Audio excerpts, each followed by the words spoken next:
Hello, this is David Barron. This is recording that you're going to be seeing is a regular meetup that I have with my friend and associate and fellow hypnotist, John Wylie. During this meetup, we're going to be discussing the topic of self-hypnosis. You'll notice we started a little prior before that. What we're talking about is the whole concept of hypnosis itself. So take some time, enjoy this, and if you have any feedback, please let me know. Thank you. Not going to remember. And that's okay. You may remember, you may not. Just like sometimes you remember your dreams and sometimes you don't. It's fine either way. Because really, when we're doing hypnosis with a client, we're not concerned with the part of the mind that consciously remembers. We're talking directly to the subconscious mind to help that person make those changes that they want to make. There are some interesting things that happen when you can direct someone's attention. And you can make it, you can, for some people, instruct them to not remember certain things. And they'll say, okay, and they don't remember. Sometimes that's useful.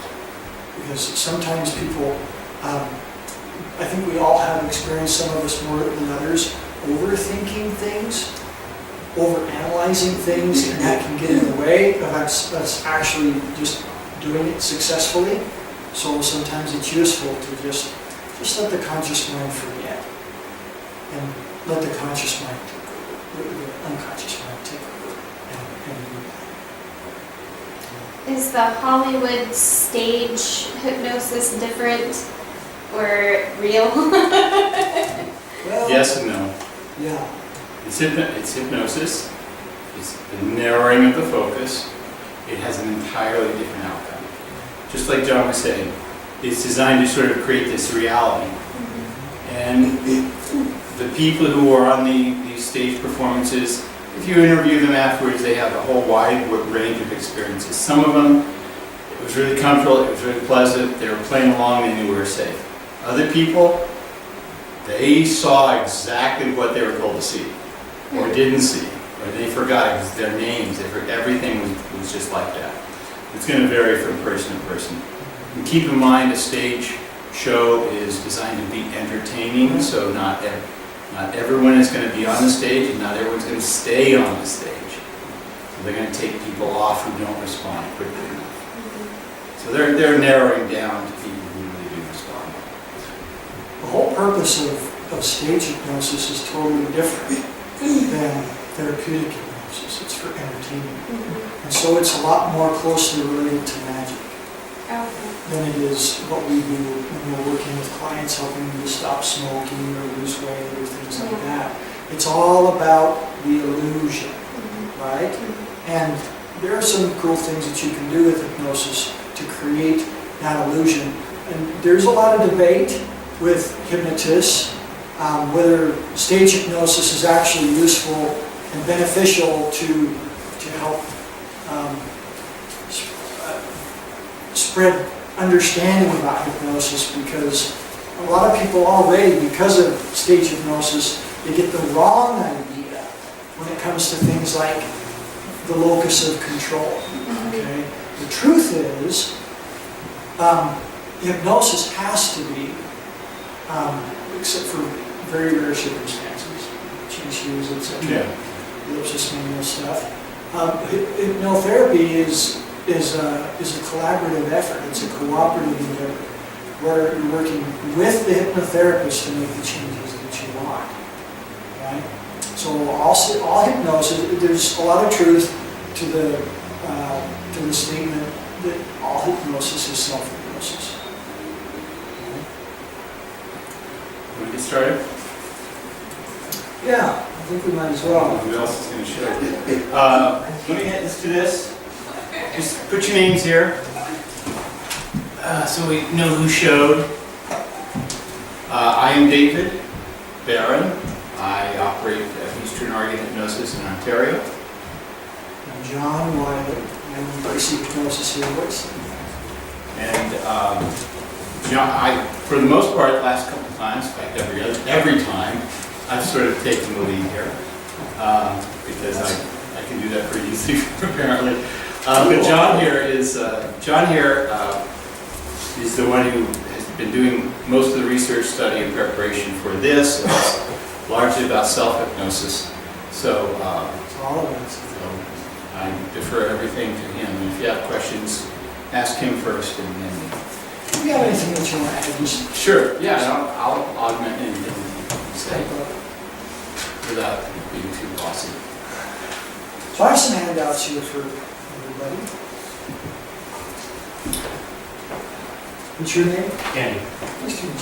Yes, Andy. John? That's a great name. A lot of us. There you go. And what was your name? Tracy. Tracy, nice to meet you. You've been here before, too. Right. Roger. I remembered my name tonight. Yeah, maybe. We did a little thing where a couple of events ago where I got Roger to convince me for a while. It was freaky, wasn't it? Yeah. What was interesting is that method where I had you forget your name, is I was just reciting it in my head. I came to a point where I don't remember my name. I know I'm safe, but I don't know what my name is. I was just playing with my hands. Okay, I know how to forget my name now. So, the things that we're going to be going over tonight, you're going to learn five things at a minimum tonight. You're going to rapidly learn the skill of self-hypnosis. I'm going to guide you into hypnosis, and then I'm going to help you establish a trigger. That trigger is really useful because you're going to be able to use that trigger whenever it's appropriate, whenever you want to go back into hypnosis. Okay? And then I'm going to teach you a couple different methods of how to give yourself suggestions. I forgot my recipe cards, but that's okay. We can just write it on the back here. That's fine. I got an extra pen too. I don't know how many pens we have. 1, 2, 3. Okay. So we should go right. We're also going to go over how to properly formulate your suggestions. That's really important. There's actually a lot to know. There's a lot of science. There are whole books written on just how to properly formulate suggestions. Okay? So we're going to give you just a really quick and simple way to do some good suggestions. So that you Are we sitting okay? I mean, do you want us to move? well, no, this is fine. You Okay, all right. I didn't know whether or not- if you want to. All right. As long as you can hear me. I have a tendency to talk kind of quiet. Okay, I just didn't know if it was comfortable to what we're doing since it seems kind of... No, this is Okay. This is fine. So, how many of you have done hypnosis before? A while ago, yeah. You have? Okay. A little bit last time for you. So if you've done hypnosis before, you probably have a pretty sound understanding, or at least an idea of what hypnosis is, how it works, right? Do all of you feel comfortable about hypnosis? You? John, how about you? Mary, feel comfortable doing hypnosis? Okay. The reason that I bring that up first is because we're going to do some hypnosis. And one of the things that can interfere with the process is like anything that you're about to do. If you're nervous about it, it's going to inhibit the process, right? So I want to make sure that you all feel comfortable with doing some hypnosis, okay? So does anybody have any questions along those lines that you'd like to ask before we move on? No? All good? Okay. So let's talk about suggestion. How to properly formulate self-hypnosis suggestions, or even if you're doing hypnosis with somebody else, these are things that you're going to want to follow. But with self-hypnosis, it's it's a little simpler. The first thing that you want to bear in mind is you want to keep your suggestions simple. Simple and specific. So if you're suggesting for somebody to breathe deeply, you don't want to talk along the lines of, okay, so I want you to fill your lungs with air and allow those lungs to expand, and all you need to do is just say, take a nice deep breath, or take a nice deep inhale. Okay? Keep it simple. You also want to keep it positive. It's important to phrase your suggestions in the positive. Okay? For example, don't think of a dog. What did you all do? You did, didn't you? You thought of a dog. You have to. You can't help it. In order to understand what I'm talking about, the concept of a dog, you have to immediately form some kind of a representation in your brain of dogness. Right? Yeah, I've heard him talk about, like, you're using like you say, you want somebody to quit smoking, you say, don't smoke cigarettes. Your subconscious hears smoke cigarettes. Right. Then you have to get rid of it, like, it's too much effort. Right, exactly. So, yeah, exactly. If you think of smoking cigarettes, for example, don't smoke cigarettes. In order to even understand that phrase, you have to form a representation in your mind of smoking cigarettes and then trying to get rid of it, like David said. So, is that clear? So far, I want to keep it simple, keep it direct, Like that. keep it positive. Sure. If it has to do with anxiety, people come into the office, I say, what do you want? They say, I don't want to feel anxious. I say, okay, what do you want? I don't want to feel anxious. Okay, how about depression? You want to feel depression? Do you want to feel fear? I can help you with that. And they go, no. Okay, well, what do you want? And often they have never taken an opportunity to consider the alternative. They just want to get away from where they're at. So when you think of trying to move away from something difficult, think of the alternative that's positive. Does that make sense? Just don't, if you want not to be anxious, Then don't say I don't want to be anxious, just say I want to be calm. Right, yeah, exactly. And I will ask people, what do you want to feel? And it could be a whole wide range of things. It could be calm. It could be confident. It could be peace of mind. It could be self-esteem. It could be self-worth. I don't know, but I'm going to dig it out from them as best I can. So it could be anything. So think about what would you rather be feeling than this? Calm is one of them, but for someone else it could be something different. So any questions on that before we move on? All good? Okay. So the next one is it's important to keep your suggestion realistic and believable. When you're doing self-hypnosis with yourself, it's great to have goals. You want to make sure that the suggestion that you give yourself is credible, is feasible, okay? And if you need to, you can suggest, instead of, I am a millionaire. Most people, if you give themselves that suggestion, it's not going to be believable. So what you can do is, instead of focusing on the ultimate outcome, you can turn it into a process. So you can transform that into something more believable, more credible, that your subconscious mind is more likely to accept, by saying something along the lines of, I do the things that will help me to become a millionaire. I am doing the things that help me to become a millionaire. Does that make sense? Okay. The whole realistic believability thing. Another thing that's important when you're formulating your suggestions, you want to utilize and interject as much emotion as possible. Okay.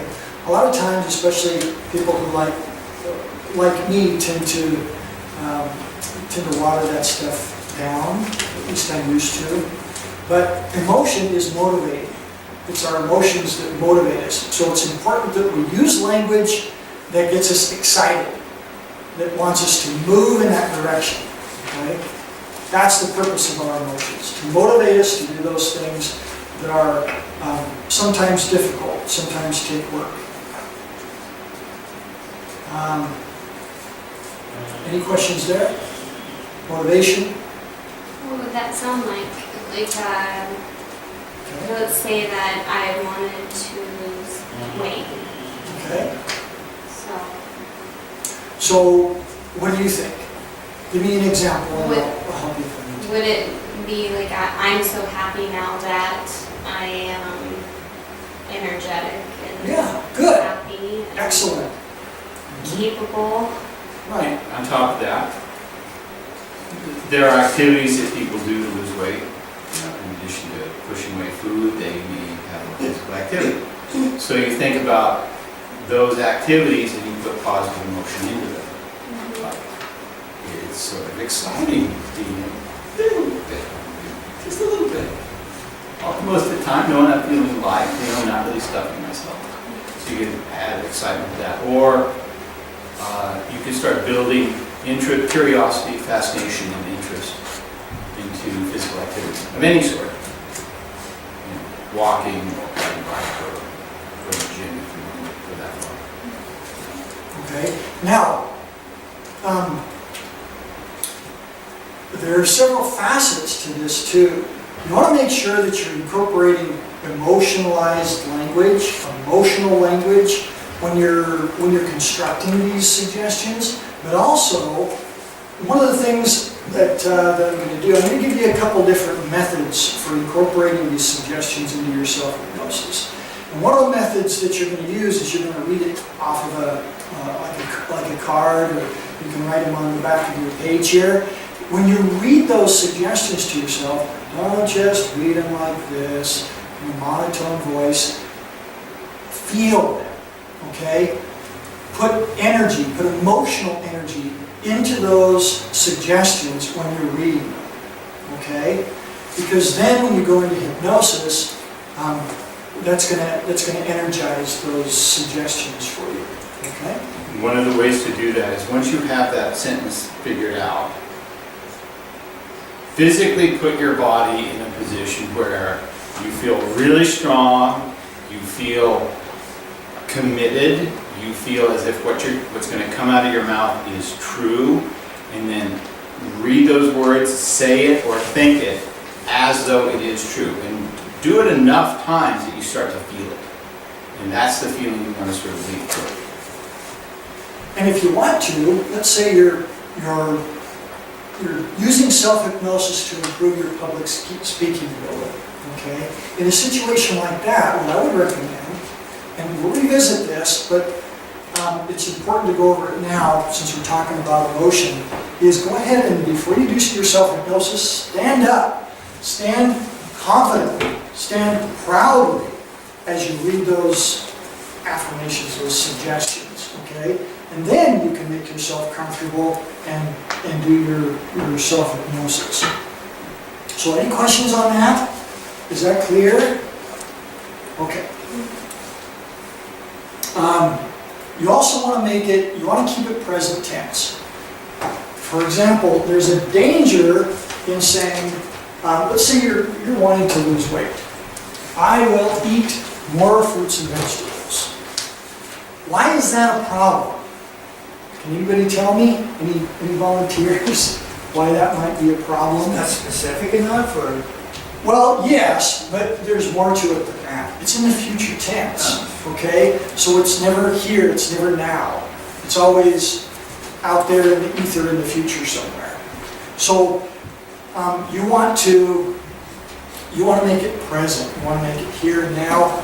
I choose fruits and vegetables. I enjoy fruits and vegetables. Eating fruits and vegetables makes me feel good. Okay? Now, if you want to use will, you need to make sure that you have, if it's in the future, it needs to be tied to something specific.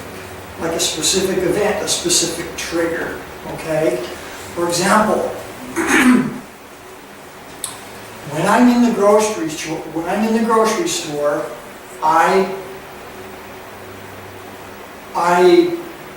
choose fruits and vegetables, colorful fruits and vegetables. When I'm in the grocery store, I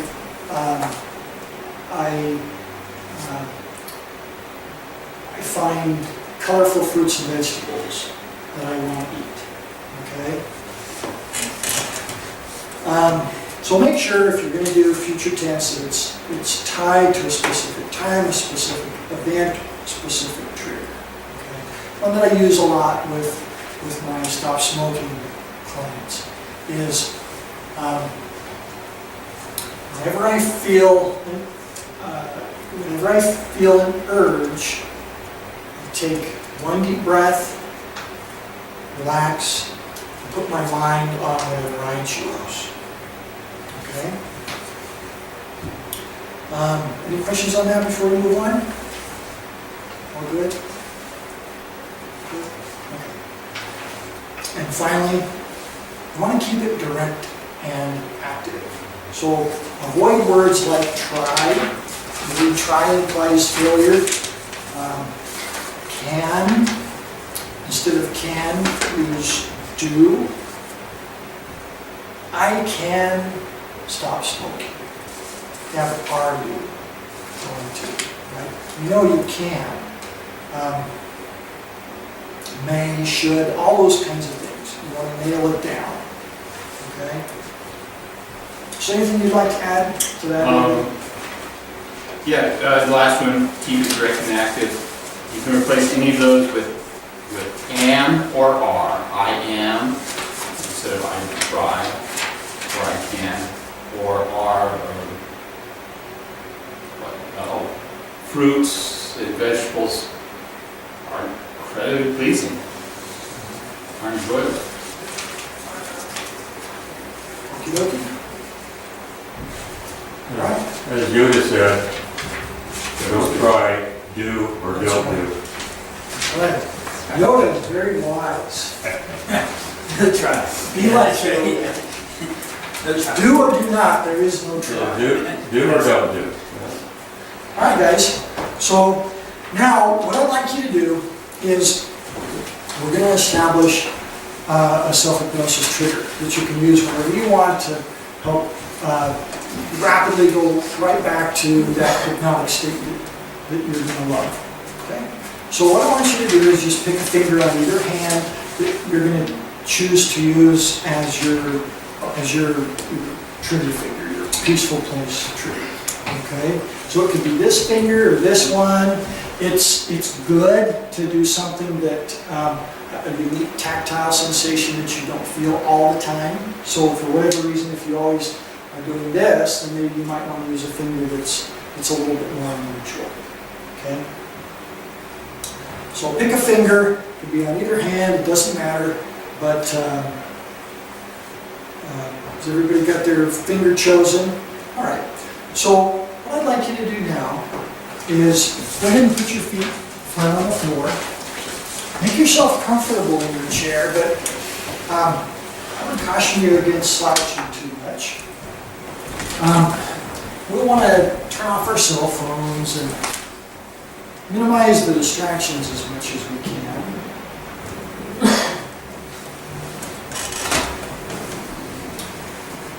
I'm going to lead you guys into a really wonderful experience. So go ahead and close your eyes and take in a nice deep breath.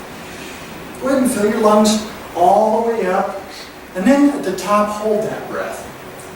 And as you begin to exhale, just allow all the cares of the day to be released right along with the air that's flowing out of your lungs. That's right. You can relax more deeply, just notice your breathing. And with every exhale that you take, just allow yourself to continue to relax. Because it can feel so good to relax. And as you continue to listen to my voice, as you continue to breathe you continue to relax. The deeper you relax, the better you feel. It's good to feel good, it's important to relax. What's even more important is you continue to listen and to breathe and relax. Is that the more deeply you relax, the more deeply you connect to your subconscious mind. And that means that the more deeply you relax, the more powerful you become. Learning greater self-control, learning to connect deeply to the power of your subconscious mind. Now take another nice deep breath. Fill your lungs all the way up. Good. And let it out. And let yourself relax even more deeply. Because what I would like you to do now is just take your attention to your eyelids. I want you to relax your eyelids for me so deeply relaxed. Completely relaxed. Imagine all the little muscles that control the eyes and the eyelids. Relaxing, releasing, letting go. You are in control. You're running greater control. So I would like you to relax those eyelids so much that they just won't work. Okay? Go ahead and do that for me now. As if those eyelids simply shut down, turn off, become stuck shut. Until I instruct you otherwise. Nod your head if you understand.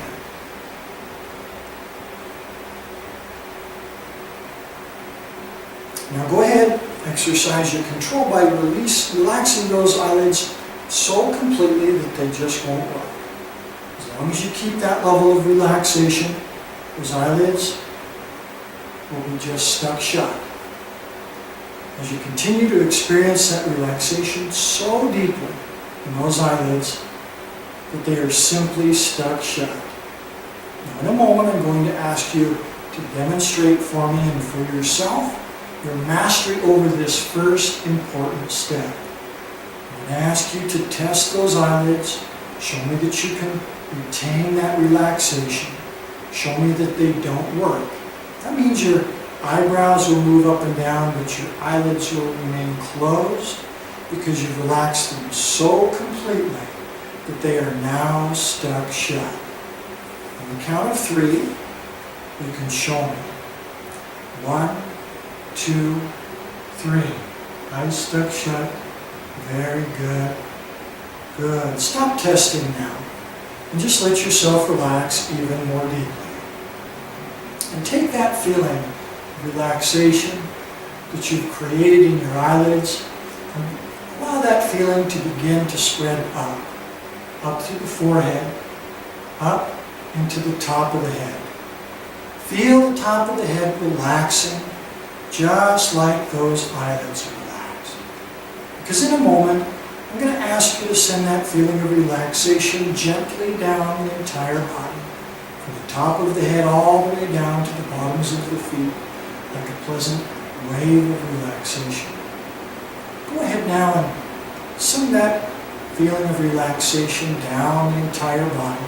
Feel that pleasant wave of relaxation from the top of your head all the way down through every muscle, big and small, all the way down to the bottoms of the feet. And just nod your head for me when that wave reaches the bottoms of your feet. All the way down, relaxing, releasing, all the way down. And just nod your head if you haven't already. When that wave reaches the bottoms of your feet, all the way down. Very good. Now, you can relax even more deeply. You can always relax more deeply. Once again, take your attention back to your eyelids. Just imagine what it would be like for those eyelids to relax 10 times deeper relaxed. 10 times deeper than before. What would that feel like?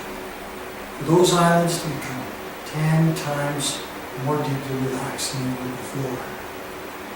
And the deeper you go, the better you feel. The better you feel, the deeper you go. 10 times more than before.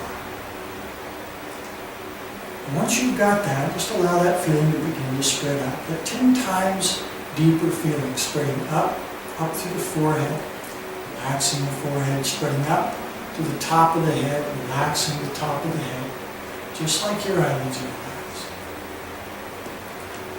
Feel the top of your head relaxing 10 times deeper than before, because in a moment we're going to send that feeling down through the entire body. Go ahead and send that 10 times deeper feeling down the entire body. Feel that wave of pleasant relaxation flowing down to the neck and the shoulders, flowing down through the chest and the back, the arms, all the way down. Every muscle relaxing, every tissue relaxing, deeper and deeper relaxed. Relaxing, releasing all the way down, just letting go. When that 10 times deeper wave reaches the bottoms of your feet, gently nod your head and let me know that it's there. That's right. Doing well. That's right. Now once again, one more time, they say the third time is the charm. Take your attention back to your eyelids. Back to those eyelids, feel that deep relaxation. And this time all you need to do is just double that relaxation. Feel that relaxation becoming even deeper now. That's right. And begin to send that double relaxation all the way up into the top of the head, because in a moment we're going to send that double relaxation all the way down the bottom. Sending everything twice as deeply relaxed as before. Go ahead now, enjoy that double relaxation flowing down the body. Feel the body relaxing twice as deeply now. Releasing every muscle, every tissue, all the way down to every cell of the body. Relaxing, releasing, just letting go. Feeling so good, all the way down to the bottoms of those feet. When that third wave reaches the bottoms of the feet, just nod your head and let me know that it's there. That's right. As you continue to relax, because you can always relax more deeply, as you continue to listen to my voice guiding you, you continue to relax with every word that I say. Regardless of the meaning of my words, every word that I say guides you deeper, making it easier and easier to attend only to my voice. You understand that you're in a building with others, and it's natural and normal for there to be sounds in the background. Perhaps the sound of a fan, or the sound of traffic outside, or perhaps the voice from another room, even a cough or a sneeze. From now on, any sound in the background simply sends you deeper relaxed. It makes it easier and easier to pay attention only to my voice and to my instructions. Again, any sound or anything that would otherwise be a distraction simply sends you deeper and makes it even easier to attend only to my voice. Nod your head if you understand. Very good. Now in a moment I'm going to count from 5 down to 0. Each number that I count will take you much deeper relaxed. You will continue to relax much deeper with every number that I count. Beginning now with the number 5. Deeper and deeper. Feeling safe and secure. Attending only to the sound of my voice. Guiding you deeper. As each number guides you much deeper. 4. Deeper and deeper. Connecting more deeply to the inner mind. 3, deeper and deeper. The deeper you go, the more powerful you become. 2, deeper and deeper. Perhaps for you, the number 2 helps you to double that relaxation now. 1, deeper and deeper still. Responding to my voice so easily now. The body relaxing, deeper. The mind relaxing, deeper. Even the emotions relaxing, deeper now. And 0, way down, deep, all the way down, drifting, dreaming, floating in a very deep hypnotic peace. A very deep hypnotic peace. Now the mind can process so much faster than the voice can speak. So it makes no difference whether your conscious mind listens in, or drifts and wanders, or both, because you can simply daydream what I ask you to. So now imagine an ideal, peaceful place. Your imagination is your own private rehearsal room of the mind, where you can do anything that you want, and do anything that you desire. So now just choose a safe, peaceful, pleasant place, and imagine that you are there now.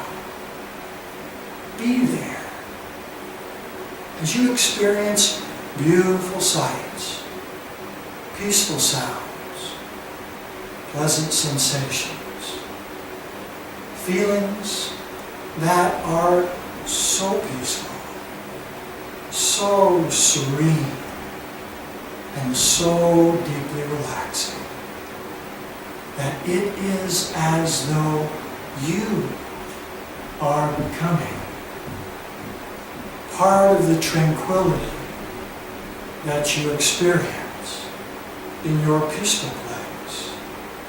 There is a deep inner peace just flowing through every part of your being, physically, mentally, and emotionally. As you continue to enjoy this experience deeply, it is now time to touch your thumb to a finger that you choose for your self-hypnosis trigger. Allow that thumb and finger to come together and touch right now. Take a deep breath and think the word relax. Anytime it is safe to do so, and you touch your thumb to that special finger, or you take a deep breath and think the word relax, you immediately enter hypnosis to this degree or deeper, and you connect to your place of peace. And anytime I ask you to go to your place of peace, you go there immediately. Again, anytime it is safe to do so, and you touch your thumb to that special finger, or take a deep breath and think the word relax, you instantly, automatically enter hypnosis to this degree or deeper, and you connect to your place of peace. And anytime I ask you to go to your peaceful place, you go there immediately. Nod your head if you understand. Good. Now separate your fingers, release your trigger, because now we're going to practice using your new self-hypnosis trigger. In a moment, I'm going to count from 1 back up to 3. When I reach the number 3, your eyes will open as if you were wide awake. Whenever I ask you to, you will use your self-hypnosis trigger to return to hypnosis in your peaceful place easier and more deeply than the time before. Again, in a moment, I will count from 1 back up to 3. When I reach the number 3, you will open your eyes as if you are wide awake. Each time I ask you to use your trigger, you will do so, immediately returning to your peaceful place, more easily, more deeply each time. Nod your head if you understand.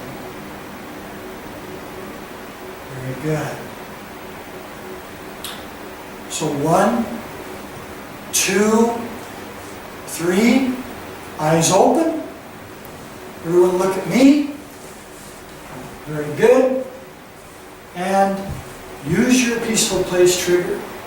Fire off your trigger right now and allow yourself to go right back down. All the way down. All the way down to that peaceful place where you can experience those beautiful sights, those peaceful sounds, pleasant sensations, and feelings that are so peaceful, so serene, and so deeply relaxing that it is as though you are becoming part of the tranquility that you experience in your peaceful place. Enjoy that peaceful place for a few moments. Once again, 1, 2, 3. Eyes open. Look at me. Good. Now use your peaceful place trigger again. Fire that off and go right back down. All the way down. All the way down to that peaceful place where you feel so safe, so secure, where you're so deeply connected to the inner mind. And just enjoy that peaceful place so deeply.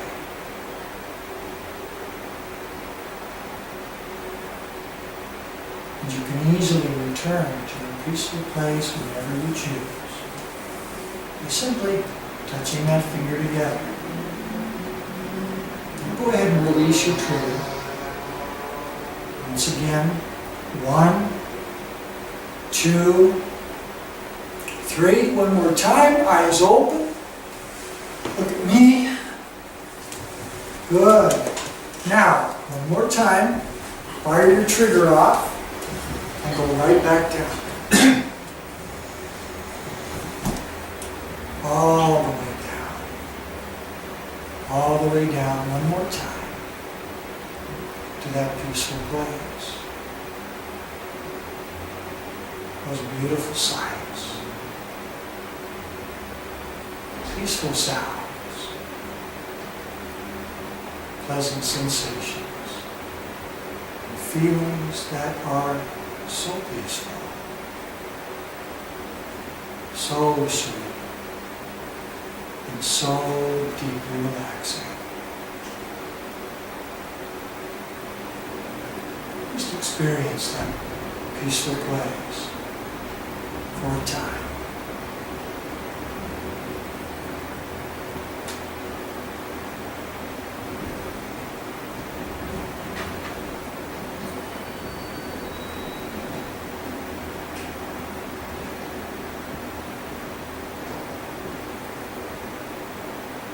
Gently.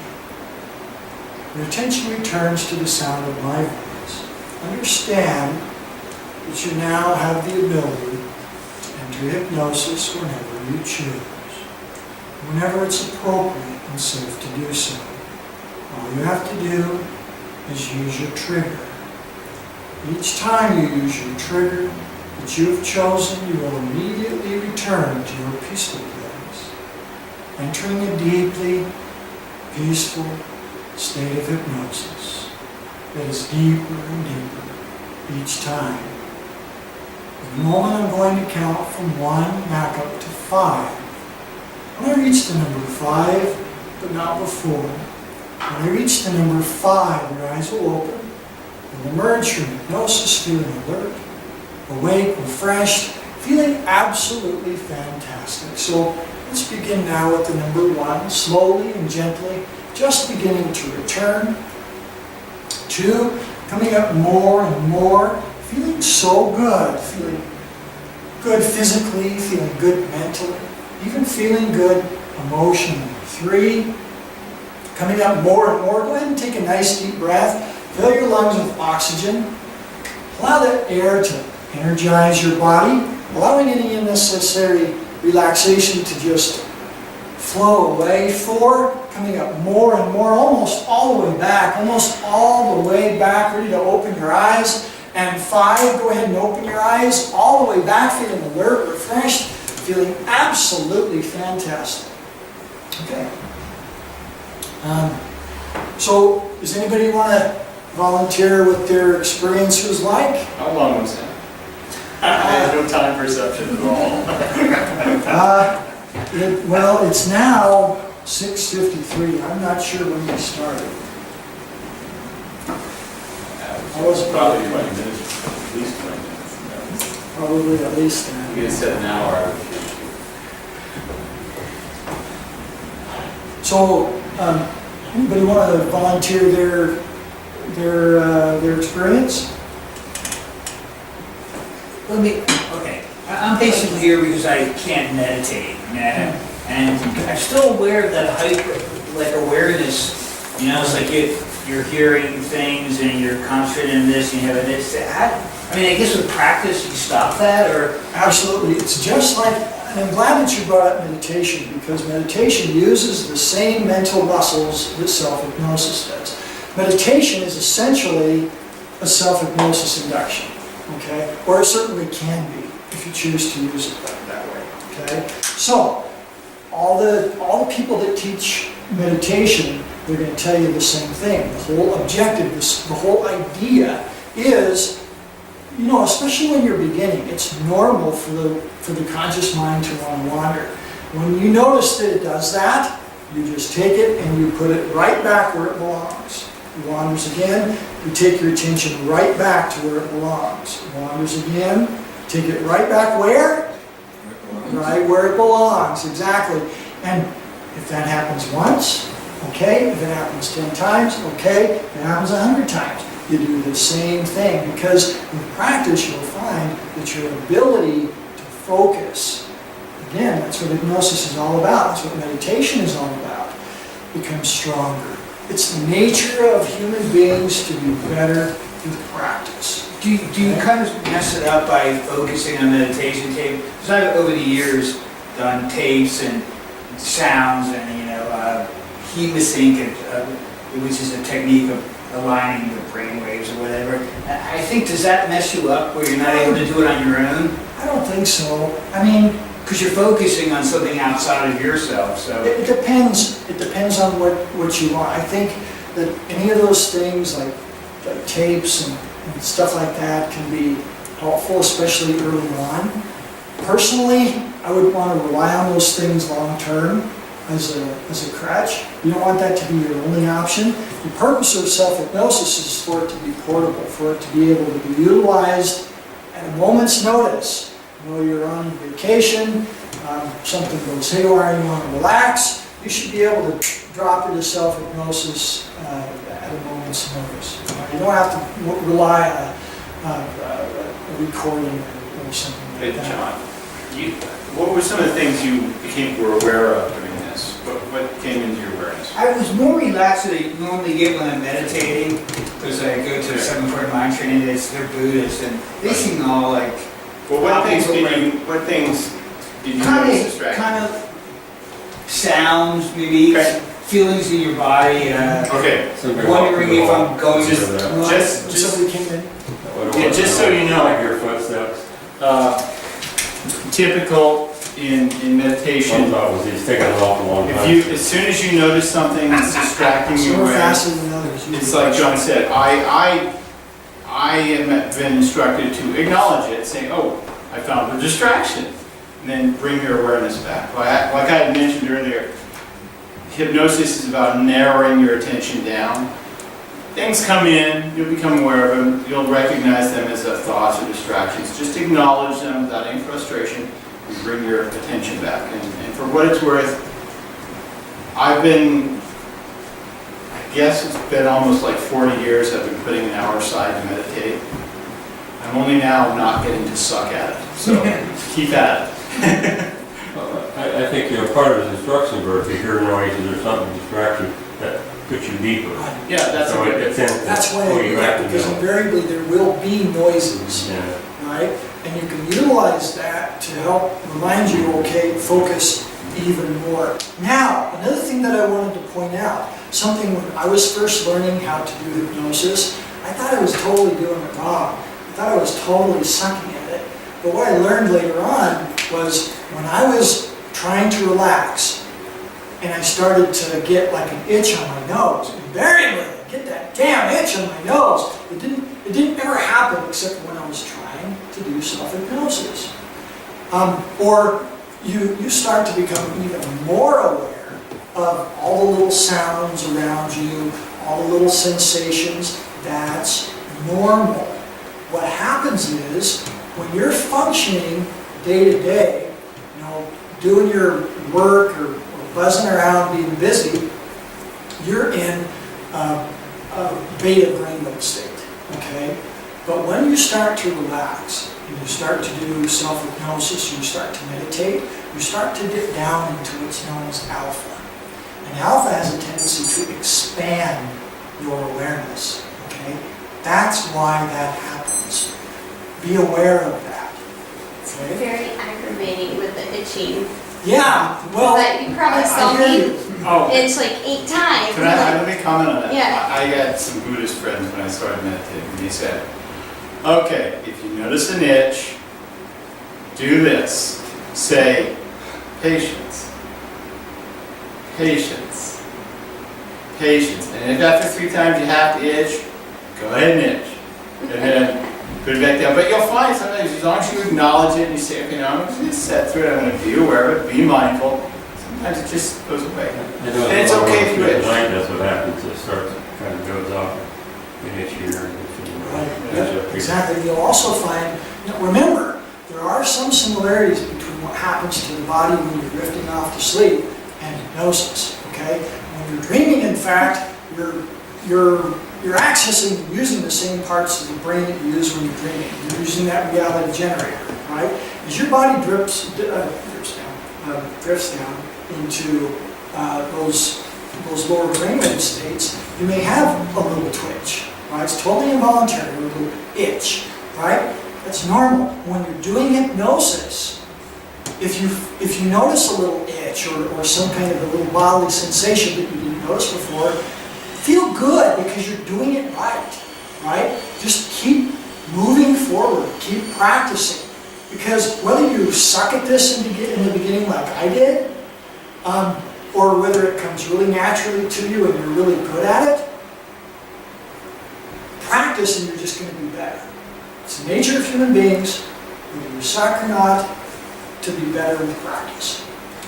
What you said about a movie, though, or when you see a movie, you're right, because when you think about it, that's the most relaxed I get, but the problem is then you're just, it seems kind of dopey that I have to sit in front of, you have to sit in front of You want control over it. Well, yeah, like you have to sit in front of the TV or a movie to relax, and it's made pretend. It just seems like an awful awful waste of time. I'd rather just relax on my own. It does take practice, and you'll notice if you just persist, you're going to find some real, it may be fleeting and it may be rare, but it may become more frequent. You'll find there are moments where you're thinking, wow, it's really silent and it's really comfortable.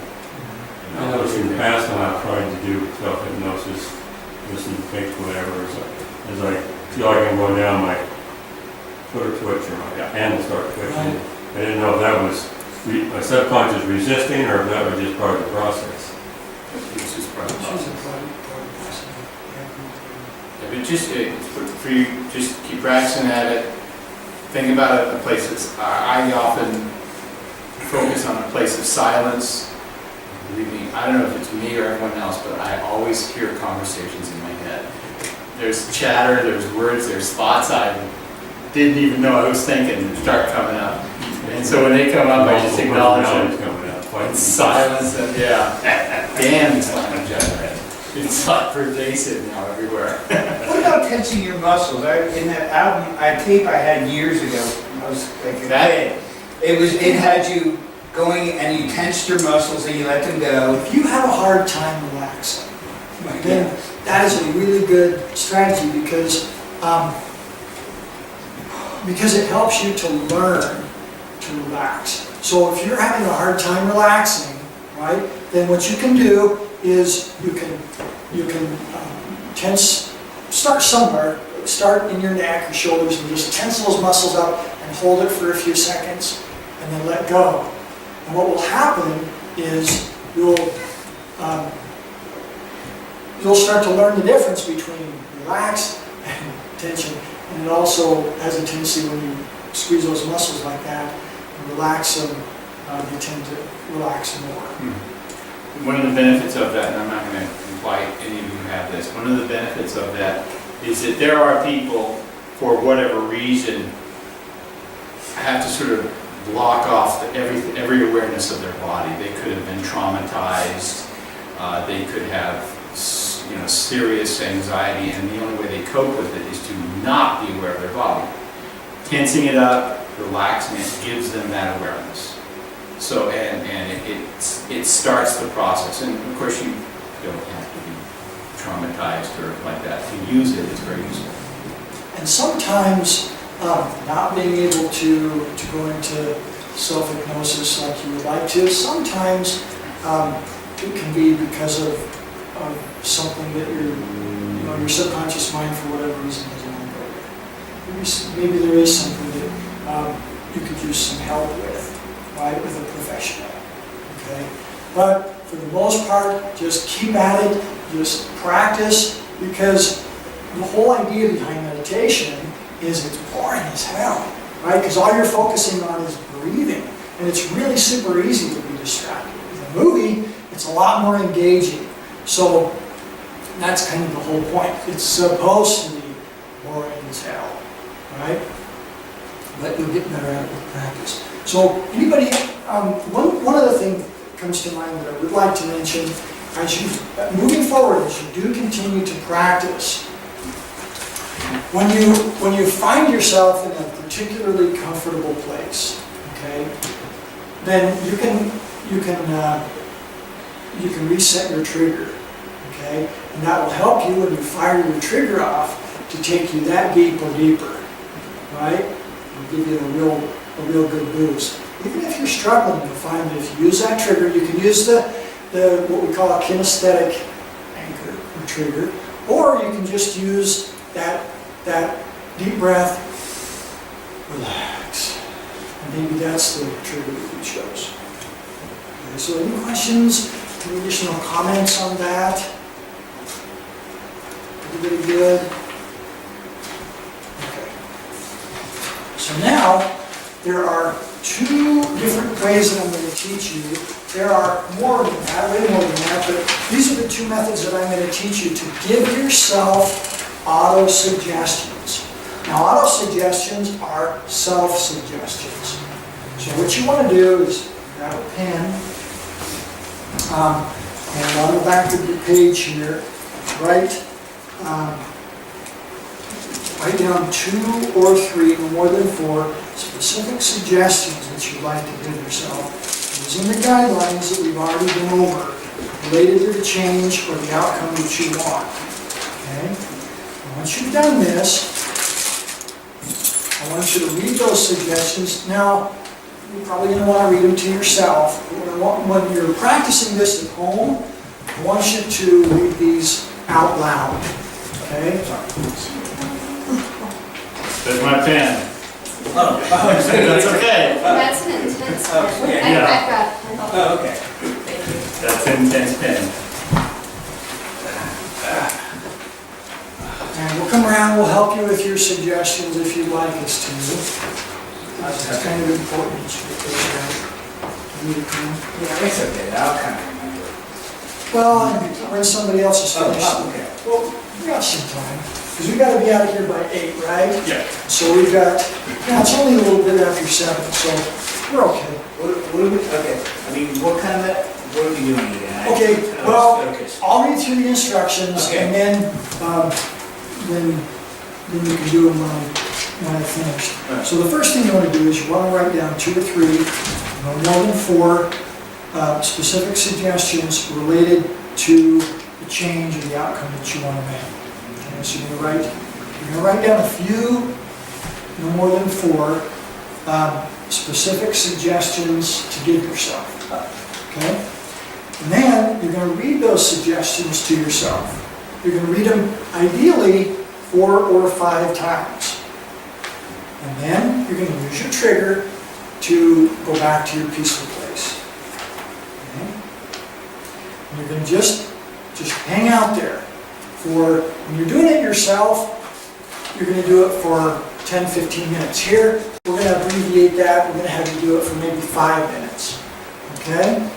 Now, when you're in hypnosis, for this first method, do not worry about trying to give yourself any auto-suggestions. Okay? You're just going to read them ahead of time, and then you're just going to do self-hypnosis and just hang out in your peaceful place for about 5 minutes.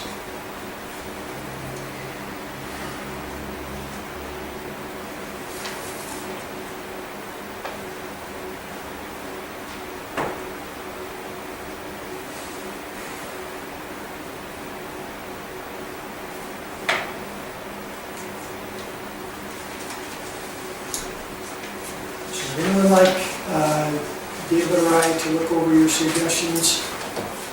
If you want to share them out, we'll give you Maybe if they do that, feedback. Keep it private if you want to. What was that? I'm not, I say, maybe if they do that, then I'm just drawing. Let me give you the ones that I came down with, and you can critique them.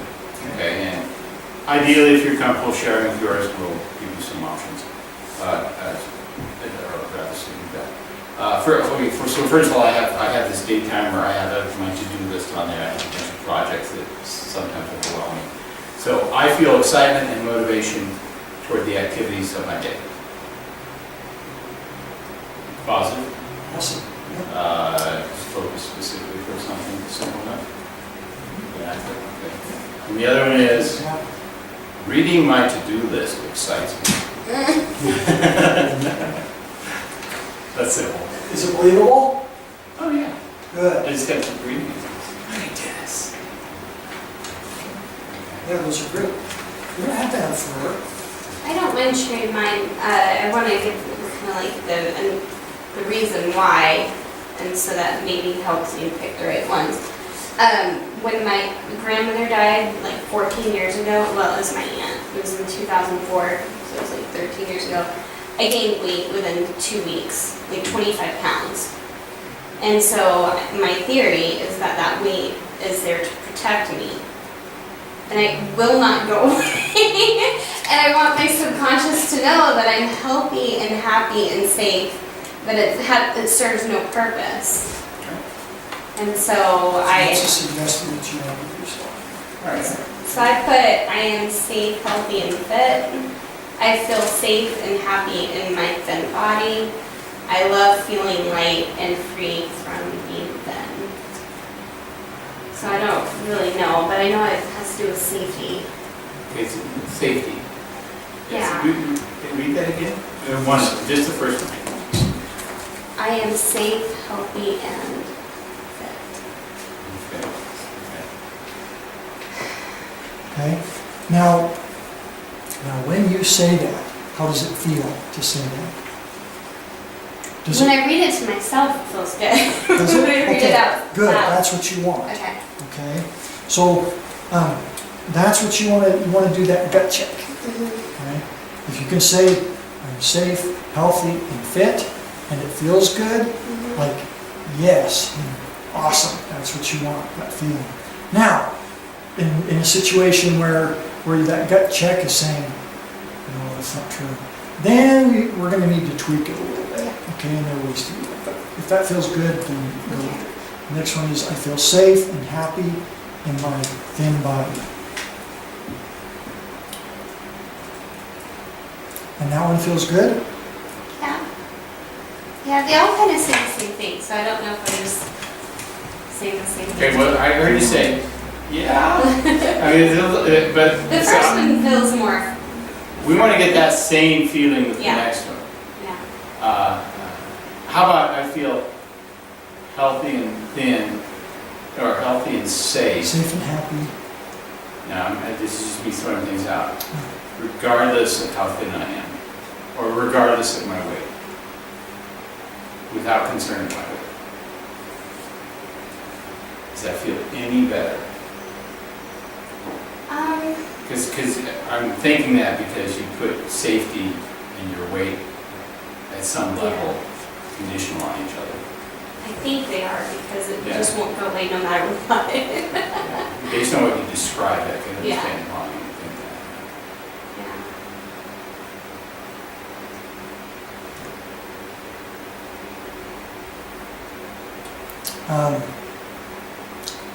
We'll come back to that one. I love feeling light Yeah. and Free. free. I love feeling light and free, being thin. Mhm.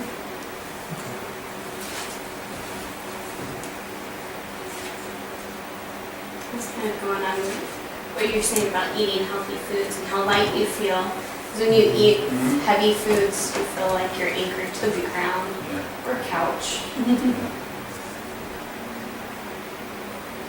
So one thing this is just a suggestion, one thing that I like doing with my weight loss clients that tends to work really well is to incorporate suggestions that help them feel good about doing those things that will naturally lead them to be what they want. Right. So, you know, along the lines of I enjoy doing those things that help me be my ideal healthiest body. Just an idea, or maybe your own version of something like that, if you like it. I feel I'm excited about healthy foods and activities. That's a good one. All right, yeah, because that's as opposed to an outcome based, it's things you need to do to get there based, which can be really, really useful. Did you say activities? Yeah. Foods and activities. Or you can also throw in behaviors as well. Foods and behaviors and activities. You connect it to something positive is kind of hard. I mean, Really? Well, yeah, like if you have a behavior you want to change that you think is negative, What- phrasing it in, Well, well, give for us instance, an- driving, you know, Driving. like not getting, because I won't drive. I mean, I can't deal with it, you know? I mean, how do you, To create anxiety for you? oh, absolutely, Okay. because it creates stupid anger issues and frustration and stuff, and you're just like, yikes. And even when I try to be early for everything and, Okay. or, you know, and not leave enough time or something, you know, it's underlying things, granted, I accept that, but, you know. Okay, now here's just a suggestion, 'cause it sounds like it's sort of pervasive, so you could say something like, I carry calmness everywhere I go. You know, yeah. Work up to that. Yeah, there's something like You that. have to make an appointment with me, guys, and Yeah. work up to that. Yeah. So it's anxiety or anger, or you just get yourself. It's just anxiety. I mean, you know, even sleep clenching, Okay. you know, Okay. it's, I don't know, it's hard relaxing, that's all. That's, you know, Okay. either way, right? Well, here's what I ask my clients. What would you rather feel? if I could reach in your head, pull out everything to do with anxiety, I'd have a great chance to put something different in that you would really love. What would you rather feel? In anxiety, peacefulness and compassion. There you go. Okay, well, I would go right for those things. So now I ask this question. You know what peacefulness and compassion is like, so imagine feeling it right now. And the feeling grows. And it's growing, and it's growing, and it's growing. And you're feeling peaceful and compassion. What would it be like feeling peaceful and compassion as you were driving? Would you feel anxiety? No, That's exactly where I'm going then. You can't feel both at the same time. So, and again, since hypnosis is about focusing your awareness, narrowing down, I would have you focus on peaceful and compassion. Just isolate it, not in driving or anywhere else, just focus on peaceful and compassion. Get really familiar with that feeling, really familiar with it. And then once you have a real good handle on it, you can start playing with it in driving, you know, in social situations, and everything else, and just carry it around with you everywhere. And you could do all that first in hypnosis, self-hypnosis. Yeah, what would it feel like having those feelings of peace and compassion when you're in the car? What would you see? What would you feel? What would you hear? It would let you know that you have that peace and compassion, and you can just, you know, any other part of your life, just take that into it too. Just play with it. Just experiment and explore with it. What would that be like? Okay. Yeah, that's awesome. Okay. Any other questions? To go background, I went to see Dave about weight loss, and we had a couple sessions. So not really changing anything by diet other than cutting out on sweets and just I'll snack as much as needed. He lost about 15 pounds in a plateau. There's a couple small plateaus getting there. And so the plateau for all. My son came down from Alaska and he's lost about 60 pounds. It's called the Deepening diet. And you might not think it's healthy because it's 75 calories, 75% from fat, 25% from protein, 25% from carbohydrates.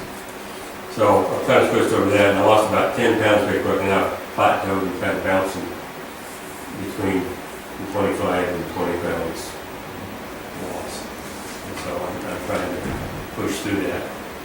And my first thing I gave was I lose 1 pound each week. Now would it be better go if I just lose weight weekly or something more along that line rather than a number? Well, the issue that I would have with that is it's fine to a point, right? Because that goes on for a few years, and then Well, at some point I'd have to say, I'd have to change that. yeah, You'll be down to your original weight of 8 pounds. it's not And you were healthy. born. I lost about another 20 pounds, so. Okay, now there's I'll tell you one of the things that I did when I wanted to lose weight is I asked my subconscious mind what would be the ideal weight. And I got an idea of what that weight would be. And then I built around that, okay, what would every one of my behaviors be leading up to that? How would I look at food? How would I look at hunger? How would I respond to snacks and things like that? And then I just asked myself, okay, how much of that can I do right now? And mentally going through all those steps, I was able to head toward that direction. So, one of the things I do ask is, what weight do you want to? I think about 180 would probably be Okay. a good weight for me. When I was in high school, I was St. Paul's, I know, I was 6'1", 155 pounds. Right. Right. Okay, so 180. But I think above 180, I think I'm trying to be a little. Can you imagine what your life, well, here's what I would ask myself. What would your stomach feel like at 180? Lots more. Lots I more. lost quite a bit. Hunger? How But about to the hunger? point where I didn't hardly have any clothes anymore. Okay. So now I should start coming out. Okay. I don't know if that's why it's kind of plateaued, if it's psychological or physiological. Yeah. I know there are lots of things you could design around that as far as weight. One is finding the ideal weight, keeping that in your mind, and without any sort of, without being frustrated, angry, or judgmental when you see the scale. Once you get on the scale, if you want to do it every day, you make an evaluation. Did what I do the last day work, or the last 3 days? Because it'll always go up and down like this. And if you notice over 3 or 4 days, you're losing a couple ounces every day, or every 3 or 4 days on the average, you're doing well. Now we kind of, Yeah. it's letting sneak back up. And it will always do that. I know there's a daily fluctuation, but it's been, kind of bounced up a couple pounds higher than that. And then you have to modify your behavior. Yeah. And then when you know it keeps it's, going down for a while. when you know it's going right, congratulate your subconscious mind and say, okay, I want to do more of that, whatever I did this last day or a couple days. Have you heard of the Gabriel method for weight loss? It kind of incorporates all that. It's visualization, getting into he has a name for it, but it's visualizing and getting into your alpha waves, and just like he even says, like when you're on your treadmill working out, there's like the fat lazy yard cat that doesn't have any predators, so he just lays there and gets fatter. Then the neighborhood dog gets out, and so now the cat instinctually has to get thinner to survive.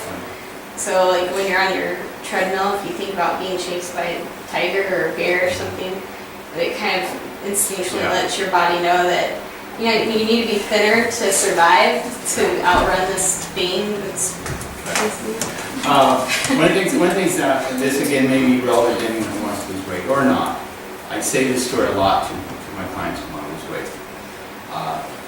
Imagine you are an identical twin and you've been separated at birth.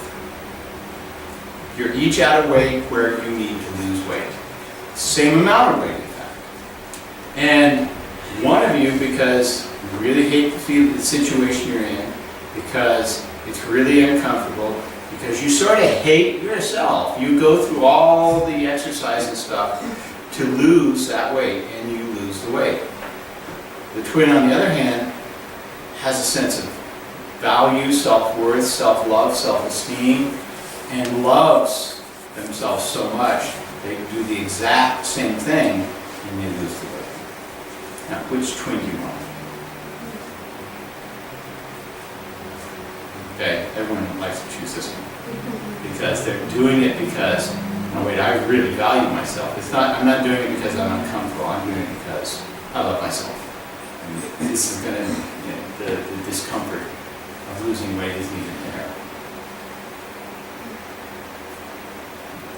So, any other questions? Are we ready to practice? Yes? Okay, so what I want you to do now is take your suggestions, go ahead and read them to yourself 4 or 5 times, and then once you've done that, fire off your trigger, go into hypnosis, just hang out there for a while, for 4 or 5 minutes, okay? And then just immerse yourself when you're ready, okay? And when we're at home, we should say these out loud and kind of like I with would. lots of emotion. I would act them out, well, whatever emotion feels appropriate for you. Get up, and if you want to feel confident, stand confident, speak confident, feel confident when you're saying those things. And repeat it 4 or 5 times, and then sit in your chair, lay down back on your bed, and just relax and just fire off your trigger, go into that wonderful.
Come on back, John.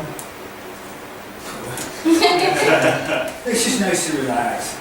That's all. I mean, without you scanning everything, making sure. I mean, I'm not a maniac driving, so I don't mean that. I'm just looking around and, trying to be aware of everything, and it's just stressful.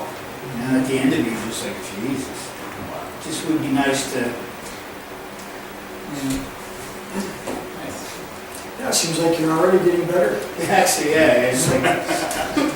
I used to in a short amount of time, so just keep practice a few times every day. So again, so did everybody feel like that went pretty well? Really super simple. You don't have to give yourself any suggestions. You don't have to do anything. No imagining. Just take yourself to your peaceful place and just be there. Okay? That's the first method. That's the easiest method. So when you're in your happy place, you don't need to recite your. If you do, is it okay? I mean, you can if you want to, but you don't have to. Okay? The subconscious mind tends to ruminate. If you've ever been stressed out by something, especially, or maybe, think back when you were a little kid. You're so excited about Christmas, right? Christmas is the next day. It's Christmas Eve, and you're excited, and it's so hard to fall asleep because the subconscious mind, even if you do fall asleep, end up dreaming about it all night long. You wake up early, you're thinking about it, right? Well, the subconscious mind tends to ruminate, taking advantage of that mechanism. So we just read through those suggestions. I mean, if you want to, it's a little bit more advanced, but with that particular approach, the thing that you want to be careful of is you don't want to engage the conscious mind. Because what tends to happen is the conscious mind being active, remembering to keep track of those suggestions, engages to a degree the conscious mind, right? And you want to focus as much as you can on the subconscious mind, let it do its thing. Now, once you're better at it, once you're more advanced, you can use the second method. And basically, that's just to take yourself back to your peaceful place and use your imagination, and also give yourself auto-suggestions while you're in hypnosis along the lines of the outcome that you're looking to achieve. Okay? So you can give yourself suggestions to review, give yourself suggestions in your own head as if you're speaking to yourself, as if I were giving you suggestions or another hypnotist were. You can also imagine, experience, just like we were talking about before with the examples that we were giving of what would it be like to have that outcome that you want. What kinds of things would you be seeing and hearing and feeling, and really ramp those good juicy emotions up, right? Feel excited, feel happy, feel proud of yourself for accomplishing that, okay? And you can also imagine the steps that you would take to accomplish that goal, the actual things that you would be doing to accomplish that goal. Imagine yourself doing those things. Okay? Does that make sense? So that's a little bit more advanced that engages to a degree the conscious mind to keep track of those things.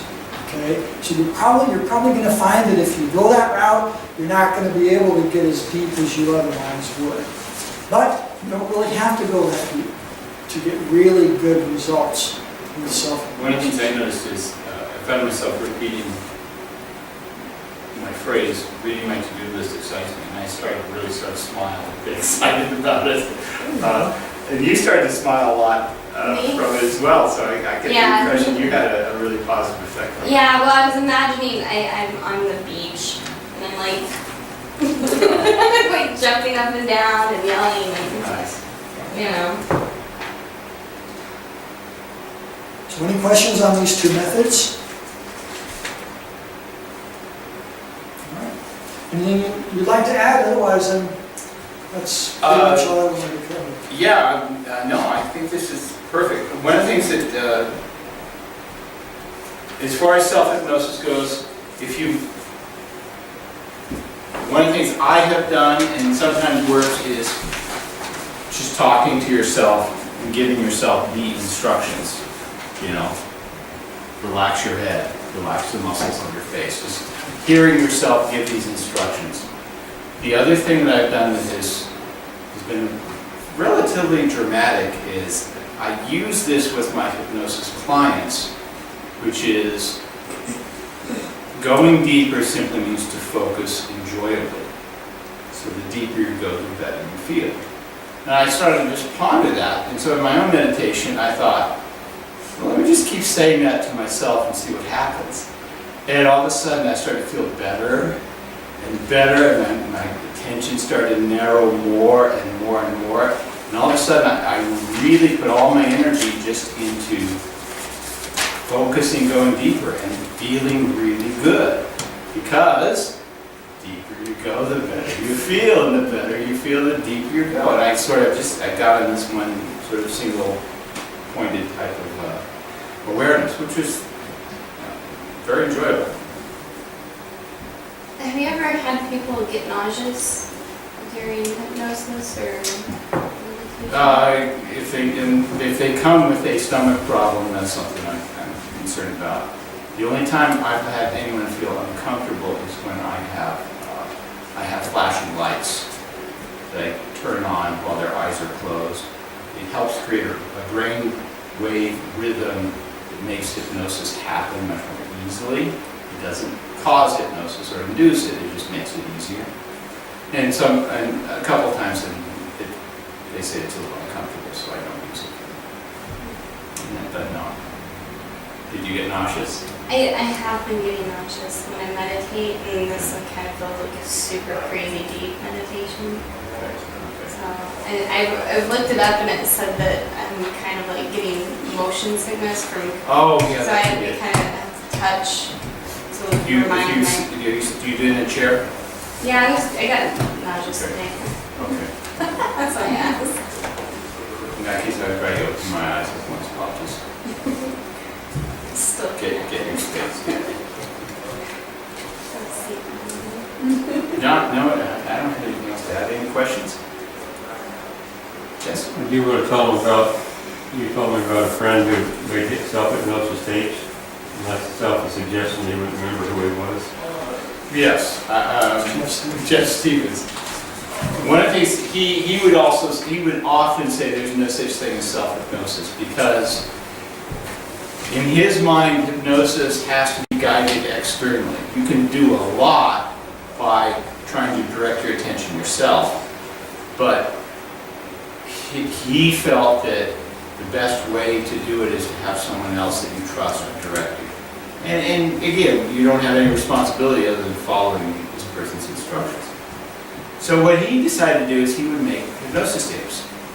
And he apparently made a whole bunch of them for himself, giving himself the instructions.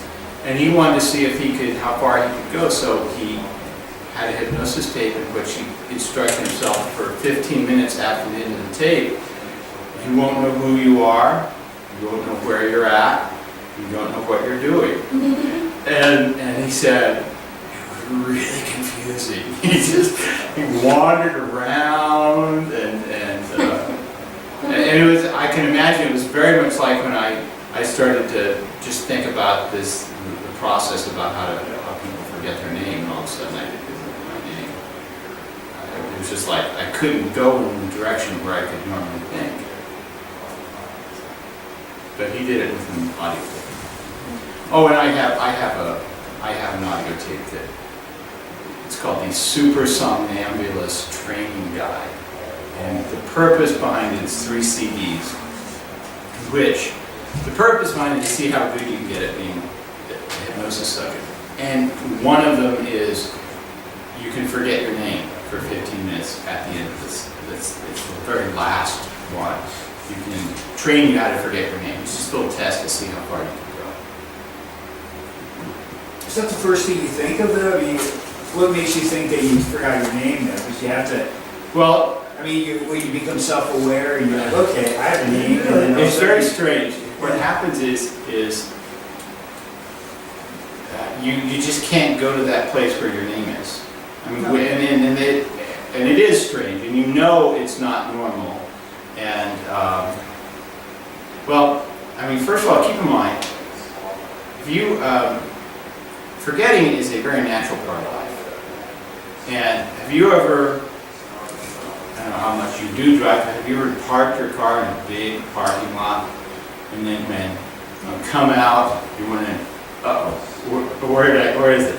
Because You don't even remember parking there. yeah, forgetting's a natural Yeah, I do part of that a life. lot, Okay. And so, and likewise, have you ever like putting your cell phone down, and as soon as you go reach for it, you realize you don't know where it is because it's gone. And again, forgetting is just a natural part of life. And likewise, if you, there are times we've met people that you know, and you know their name, but you're looking at this person and you're thinking, I don't remember this name. Have you ever had that happen? Yeah. Because forgetting's a natural part of life. What was your name? Give it some time.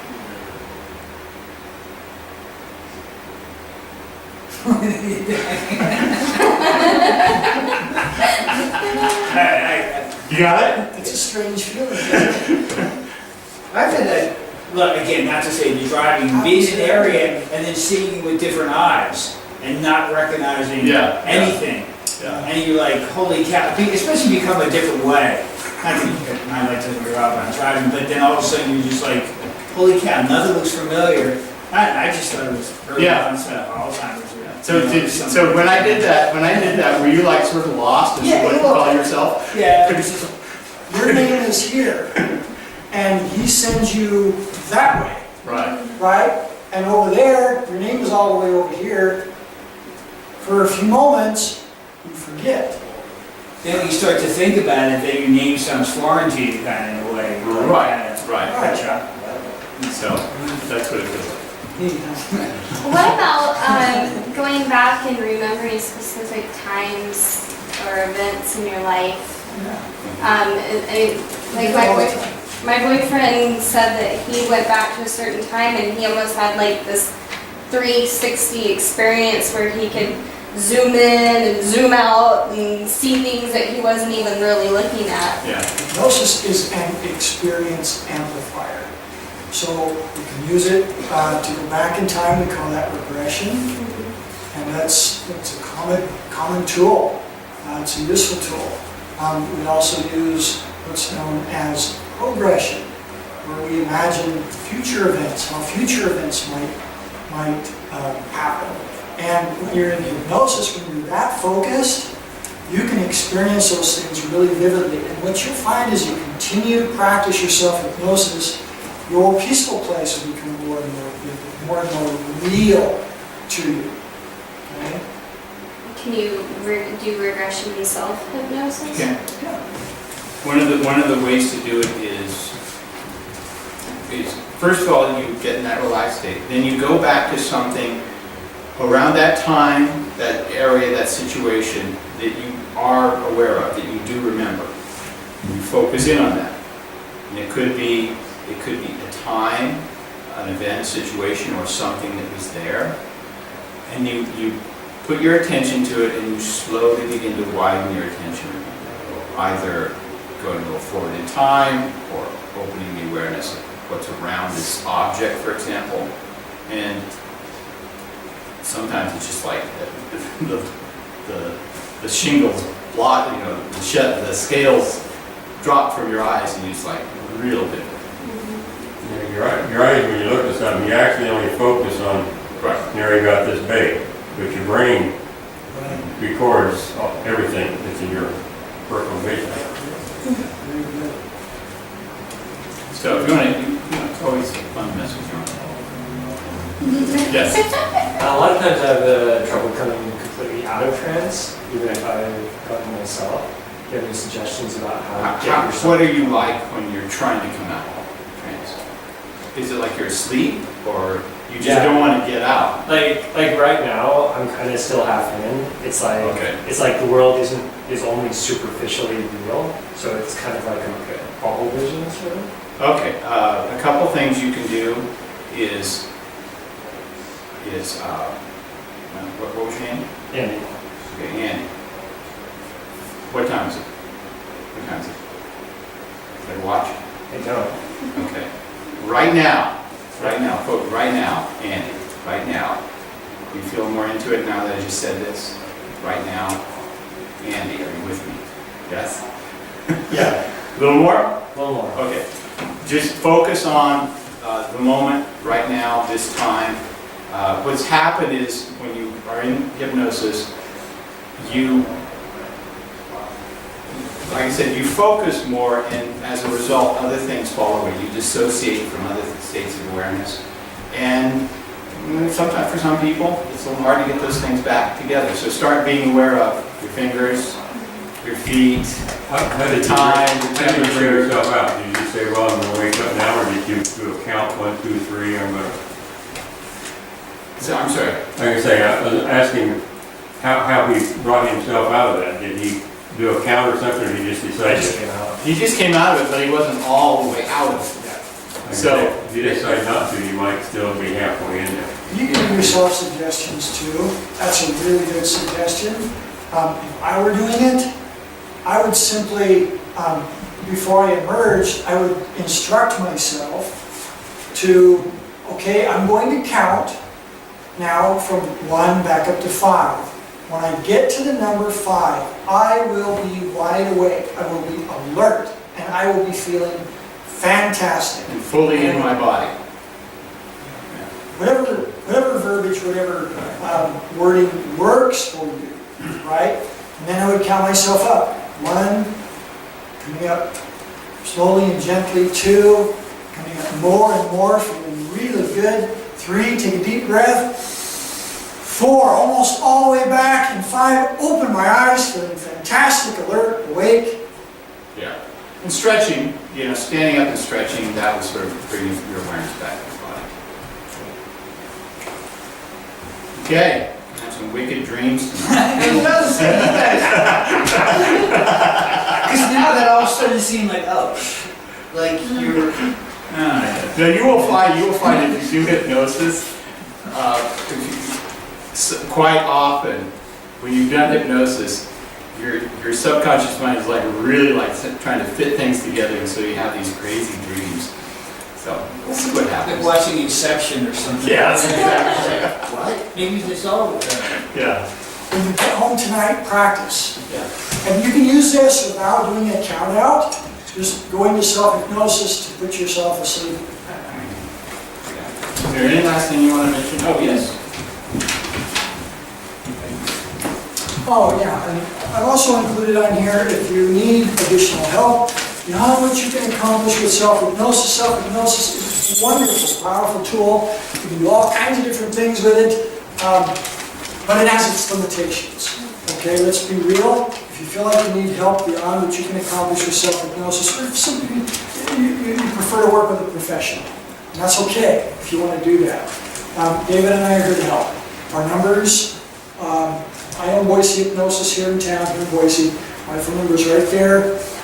If you want my help, David is listed there too. You can contact him for individual sessions.